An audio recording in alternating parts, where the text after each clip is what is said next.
बिस्मिल्लाहिर्रहमानिर्रहीम। जिम्नोस्पर्म के सिलसिले का हमारा तीसरा लेक्चर, जिसमें हम डिस्कस करेंगे, जैसे पिछले लेक्चर में हमने डिस्कस किया था, कंपैरिजन डिस्कस कर रहे थे कि अफिनिटीज़ जो हैं जिम्नोस्पर्म की और ट्रिडोफाइट्स की। यहाँ पर हम देखेंगे डिफरेंसेस कि क्यों हम अलहदा रखते हैं जिम्नोस्पर्म्स को as a group from the pteridophytes. तो ये कुछ डिफरेंसेस हैं। तो इनमें से एक वन तो ये फर्स्ट वन जो है वो ये कि ट्रिडोफाइट्स जो हैं उनमें माइक्रोस्पोर्स और मेगास्पोर्स जो हैं ज़्यादातर में शेड हो जाते हैं स्पोरेंजिया से, कि माइक्रोस्पोरेंजिया और मेगास्पोरेंजिया से गिर जाते हैं ये वाले, और गिरने के बाद वो डेवलप करके बनाते हैं माइक्रोस्पोर्स जो हैं वो मेल गैमीटोफाइट, और मेगास्पोर्स जो हैं वो फीमेल गैमीटोफाइट। जबकि जिम्नोस्पर्म में ज़रा सा फ़र्क है। वो क्या फ़र्क है कि माइक्रोस्पोर्स तो शेड होते हैं, माइक्रोस्पोर्स हमें पता है गिरते हैं, हवा में उड़ के फीमेल कोन्स तक जाते हैं, जबकि मेगास्पोर्स जो हैं वो मेगास्पोरेंजियम के अंदर ही रहते हैं। तो ये दोनों में एक जो है वो डिफरेंस है। दूसरा इंपॉर्टेंट वन डिफरेंस जो है वो ये कि ट्रिडोफाइट्स जो हैं उनमें सीड फॉर्मेशन का कोई चक्कर नहीं है, जबकि जिम्नोस्पर्म्स जो हैं उनमें सीड फॉर्मेशन जो प्रॉपर होती है और वो डेवलप भी सीड से ही होते हैं। और थर्ड वन इम्पॉर्टेंट फीचर जो है वो ये कि पोलन ट्यूब जो है वो डेवलप कर लेते हैं आर्चिगोनिया तक पहुंचने के लिए। ये यहाँ तो हमने ये रिप्रेजेंट किया है एक एंजियोस्पर्म को, लेकिन हम डिस्कस करेंगे यहाँ पर सिर्फ पोलन ट्यूब की डेवलपमेंट के। मेल गैमीटोफाइट जब डेवलप होता है तो वो डेवलप करता है पोलन ट्यूब। वो पोलन ट्यूब जो है जो फीमेल सेक्स ऑर्गन आर्चिगोनिया होते हैं उस तक मेल गैमीट्स या स्पर्म को ट्रांसफ़र करने का काम करता है। और ये पोलन ट्यूब सिर्फ डेवलप होती है जिम्नोस्पर्म्स में और एंजियोस्पर्म्स में। ट्रिडोफाइट्स में इसकी डेवलपमेंट जो है वो नहीं होती। तो ये भी एक डिफरेंस है।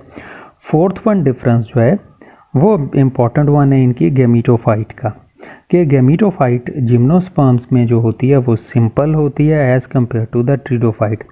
यहाँ ये जैसे हमने एक फर्न की गैमीटोफाइट रिप्रेजेंट की, तो फर्न में गैमीटोफाइट जो है वो स्पोरोफाइट से इंडिपेंडेंट होता है, ग्रीन इन कलर होता है, फोटोसिंथेटिक होता है। जबकि जिम्नोस्पर्म्स में ये जो गैमीटोफाइट डेवलप होता है वो स्पोर्स के, मेगास्पोर या माइक्रोस्पोर्स के अंदर ही डेवलप होता है, और उसकी इंडिपेंडेंट एग्जिस्टेंस जो है वो इम्पॉसिबल है।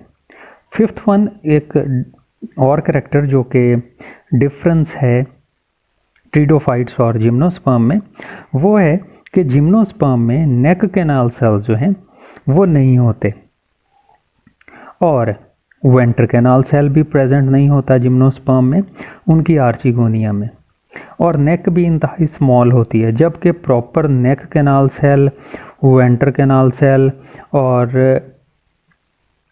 नेक कैनाल सेल और वेंटर कैनाल सेल जो हैं वो प्रॉपरली प्रेजेंट होते हैं आर्चिगोनिया ऑफ ट्रिडोफाइट्स में। Sixth one character secondary growth. Sixth important factor जो है जो कि डिफरेंस है ट्रिडोफाइट्स और जिम्नोस्पर्म में, वो है सेकेंडरी ग्रोथ।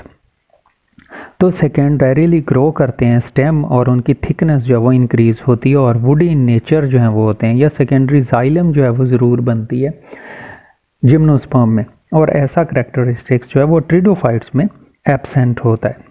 सेवंथ वन जो डिफरेंस हम यहाँ डिस्कस कर रहे हैं वो इनका root system. Tap root system जो है वो जिम्नोस्पर्म में प्रेजेंट होता है, जबकि ट्रिडोफाइट्स में ये होती हैं एडवेंटिशियस रूट्स।